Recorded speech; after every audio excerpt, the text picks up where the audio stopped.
Hey everybody, welcome to the Special Needs Marriage and Family channel.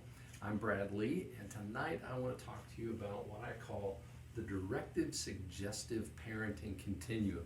And let me jump right into what I mean by that. So again, if you think of this as a continuum at both ends kind of knocked out of each end, and we start somewhere over here and we move toward another end of this paradigm, this continuum if you will. This isn't so much a parenting technique, but I want to talk about it in terms of a parenting overall strategy. And this applies to both your special needs child as well as typical children. And really, all of our kids are kind of how we parent each of our kids is really somewhere on this spectrum. And I'm also going to throw in how COVID-19 has impacted this continuum as well. Well, let's jump in where the directive element starts. And that is really when kids are young, when they're little, when they need direction, when they first begin to understand the word no, or they begin to use the word no with us, right? This is where we really do most of the rule setting and boundaries of no, do this, do that, don't do that. Very, again, directive, that's why it's called directive, and it is not suggestive. So let's jump at that in for a moment and talk about suggestive. What does that mean? And that's where as our kids get a little older, we say things like, don't you think it would be a good idea to clean your room, right? That's a suggestion. Or don't you want to eat your broccoli? Now, the reality is when kids are 3 and 4, suggesting doesn't always work so well. We get frustrated with that. But the truth is, directing 3 and 4-year-olds is probably a little more effective than being suggestive. Don't you want to do the dishes? Well, no, they don't want to do the dishes. That's why we have to tell them what we want them to do and give them those very clear expectations, and even that's a whole other topic as well.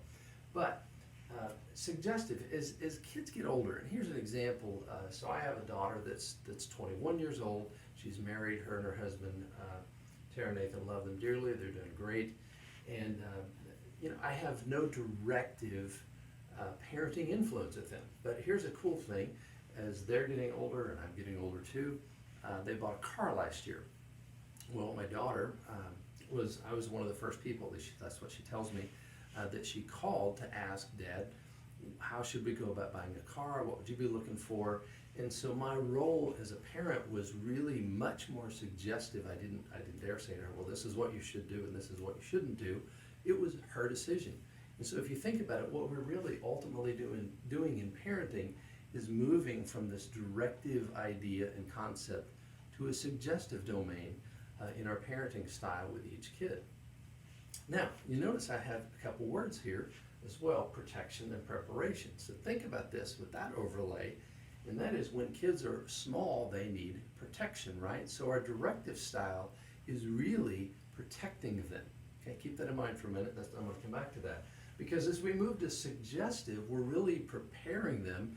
I think I might have said this in a previous video, that our job as parents is really to move from protecting our kids to preparing them to be independent of us. And I think that's so true.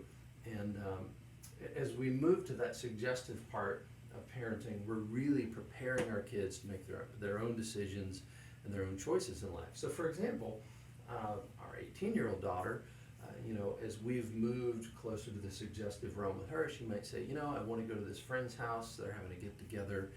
And rather than go the directive route, even though I might think it's a bad idea, I might say something like, well, who all's going to be there? And what exactly are you going to be doing? And do you know all the people that are there?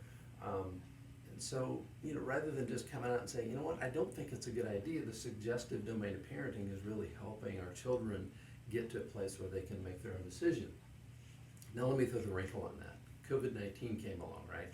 So we've been moving along quite nicely with our 13-year-old son, our now 18-year-old daughter who very recently turned 18, and we really have a suggestive domain of parenting with her. But here's what happened, here's the wrinkle.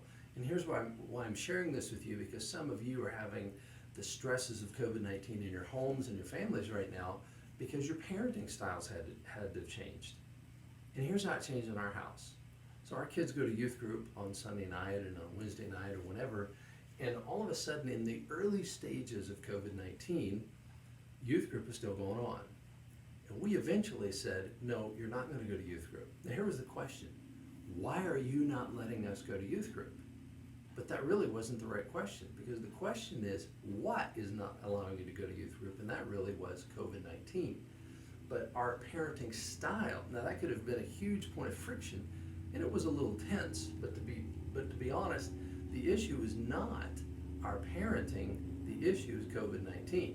And I think that's true in a lot of the friction points that we have with our parenting, and even in marriages, as we're all kind of confined to a space right now.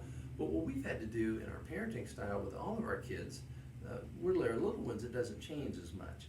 But with our older kids, we've had to step back a little bit and say, no, these are the rules. This is how we're going to survive this. This is how we're going to get along as a family. And so there's a shift. And so I would encourage you that your kids, especially if they're teenagers, and especially if you're feeling that friction, this is very simple. It's directive, suggestive. And I sat down with my kids and had that conversation. Now, I may be the only dad that uses a whiteboard to talk about things and to make points. And by the way, if you use a whiteboard in your house, would you please let me know so that I can tell my daughter I'm not the only dad that does that, or the only parent. But this was a helpful tool for us to at least have a conversation about how our parenting style, we're not trying to ruin our kids' lives, but we're simply, in COVID-19, we're doing what, right? Protecting. And that is our role as parents in that scenario. So again, I hope this has been a little helpful for you to think about, especially when I put that, when we put that COVID-19 overlay on it, and to realize that sometimes our parenting style shifts. And really, if you think about this as a continuum, you could put your younger kids probably somewhere over here, and your older kids may have been somewhere on this domain, but maybe it's stepped back a little bit. And there's a good reason for that, because we still have an obligation and a desire to protect our kids. But anyway, I hope that's helpful to you. When you think about your parenting style and strategy, the directive suggestive paradigm and continuum. And again, hit subscribe to the Special Needs Marriage and Family channel and give us a like. And if you don't mind, even repost this. We want this to be helpful to other special needs families, and even just to families in general. And I've got some other ideas that we're going to be talking about this week in terms of specifically parenting special needs kids. And again, we're going to get to the special needs marriage as well in the very near future. So again, thanks for watching, and we'll see you next time. Thanks.